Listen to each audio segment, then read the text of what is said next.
ഒരു diet follow ചെയ്യുന്നതിന് പകരം അത് മനസ്സിലാക്കി ഫോളോ ചെയ്യുന്നതാണ് നമുക്ക് എപ്പോഴും നല്ലത്. എന്തുകൊണ്ടാണ് മിക്ക ഡയറ്റ്സും ഫെയിൽ ആവുന്നത്? Even if you follow them perfectly, it is not because you are not following them, it is because you are not completely understanding it before following them. നിങ്ങളുടെ ഡയറ്റ് നിങ്ങൾ എന്ത് കഴിക്കുന്നു എന്നത് മാത്രമല്ല, മറിച്ച് എന്തിന്, എപ്പോ, എങ്ങനെ കഴിക്കുന്നു എന്നതിലാണ്. സിമ്പിളായി പറയുകയാണെങ്കിൽ, every meal has it's on job. Carbs നമുക്ക് എനർജി തരുന്നു. പ്രോട്ടീൻ നമ്മുടെ ബോഡി റിപ്പയർ ചെയ്യാനും ബിൽഡ് ചെയ്യാനും സഹായിക്കുന്നു. ഫാറ്റ് നമ്മൾക്ക് എപ്പോഴും ഫുള്ളായിട്ടിരിക്കാൻ സഹായിക്കുന്നു. പിന്നെ ഹോർമോൺസിനെ സപ്പോർട്ട് ചെയ്യാനും ഫാറ്റ് നമ്മളെ സഹായിക്കും.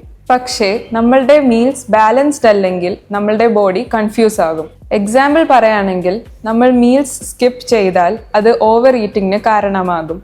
If we consume refined carbs like maida items and bakery items, ഇത് ഷുഗർ ക്രാഷസ് ഉണ്ടാക്കും. പിന്നെ പ്രോട്ടീൻ നന്നായിട്ട് കഴിച്ചില്ലെങ്കിൽ അത് മസിൽ ലോസ് ഉണ്ടാക്കും.